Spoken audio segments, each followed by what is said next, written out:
Hello everyone and namaskar. Today's discourse is titled A Devotee's Object of Ideation, and it was given on November 19, 1978, DMC, New Delhi, India. The subject of today's discourse is a devotee's object of ideation. Is it a personal entity or an impersonal entity? An impersonal entity is only a philosophical concept.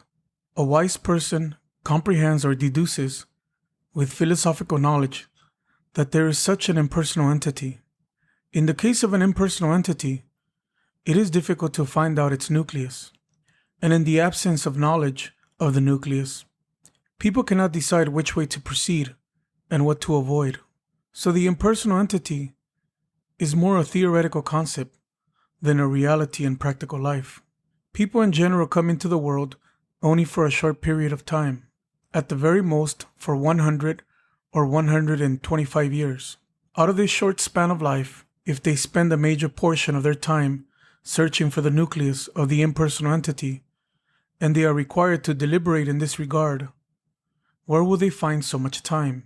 On the other hand, the scriptures say, Kitewa kesheshu mriti urna dharmacharet, that is, during spiritual practice, one should think that the god of death has already started pulling one's hair, that one's death is imminent, and accordingly, one should work sincerely and vigorously.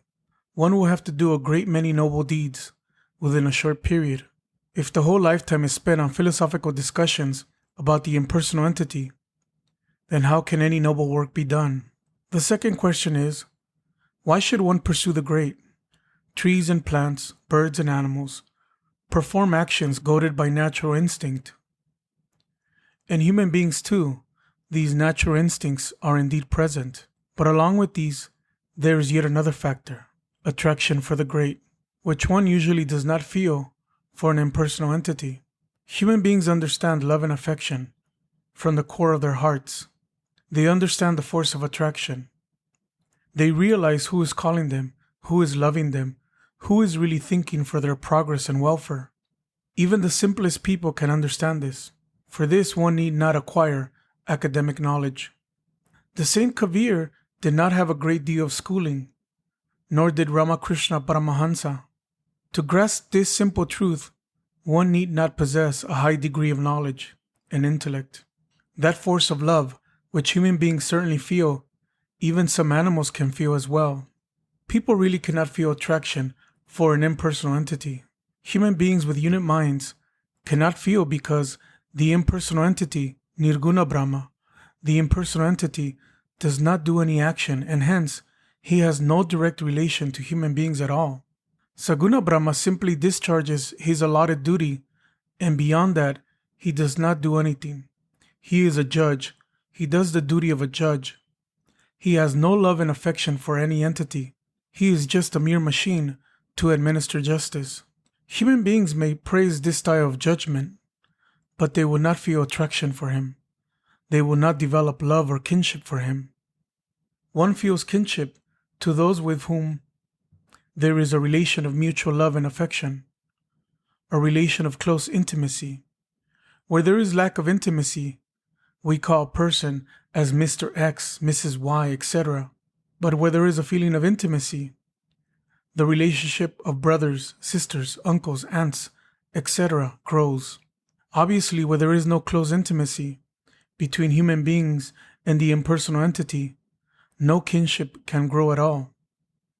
On the other hand, although Saguna Brahma is a personal entity, human beings have no personal relationship with him because he is extremely busy in creation. He does not do anything beyond his allotted duty.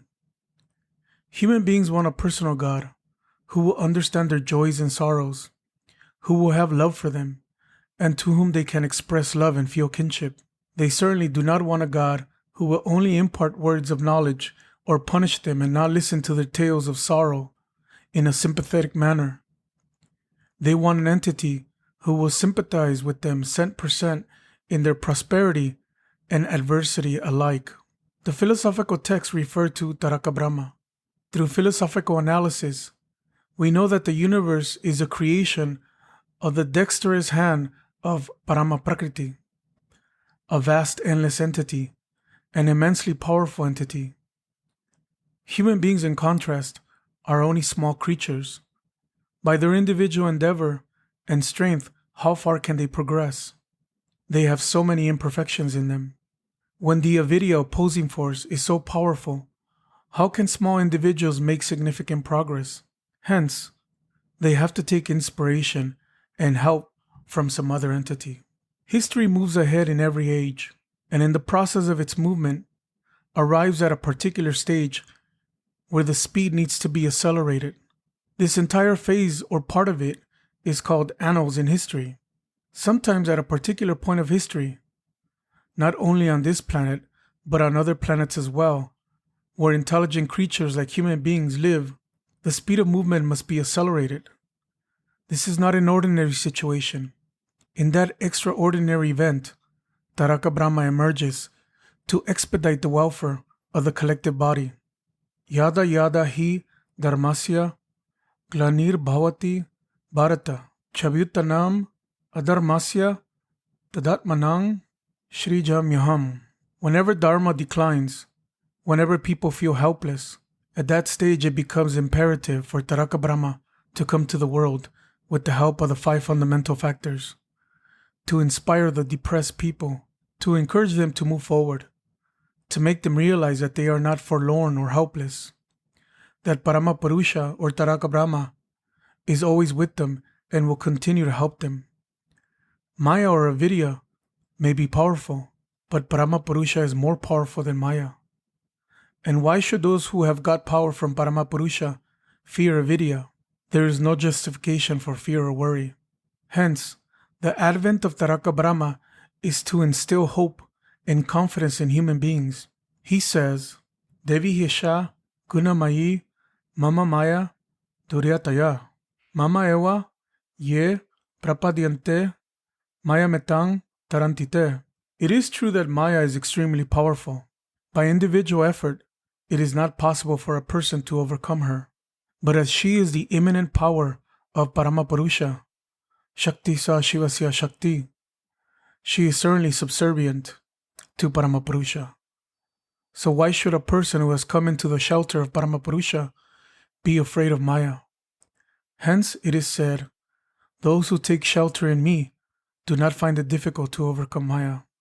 Human beings want a personal God, whom they will accept as their object of adoration, who will hold out sublime hopes before them as Lord Shiva did, as Lord Krishna did.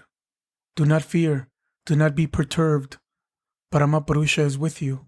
To become involved in these useless controversies regarding the Supreme Entity is meaningless. What is really important is to meditate on the personal God and move towards Him. And this personal God is a singular entity, the Taraka Brahma. Taraka Brahma literally means a special manifestation of Paramapurusha, which ensures emancipation to the microcosms. The word Taraka means liberator, one who shows the correct way, one who loves as well as punishes, one who makes the microcosms his own. In this sense, Taraka Brahma is not only the liberator, the object of adoration, but also the loving Father. He is the eternal companion of unit beings in their joys and sorrows. Not as God in the distant sky, but an understanding Lord in the house where they dwell. Human beings should always remember that Paramapurusha, the Supreme Father, is always with them, and when necessary, will protect them. For it is His very want to protect His created beings. For this, you need not ask Him to do this or that for you. He knows what is necessary for you more than you do, so why should you ask for anything? A little child of 1 or 2 months does not ask its mother for anything. Rather, its mother knows better the child's needs. How much intellect do you really have? You have only a small cranium in your head, and in that cranium there is a little brain. With that brain, how far can you think? When you are confronted with a great and baffling problem, your brain becomes almost paralyzed and fails to think. Such is the capacity of the brain. So you need not think about your personal gains too much, nor should you become unnecessarily embroiled in any philosophical labyrinth. Paramapurusha will certainly do whatever is needed. Your duty is simply to be nearer and still nearer to him by dint of your sadhana, and finally to sit upon his lap and be one with him. This is your highest desideratum. Thereby, you are sure to attain supreme blessedness. You will establish yourself both in this life and in the life beyond. Let him do his duty, and you keep on doing yours. Thank you.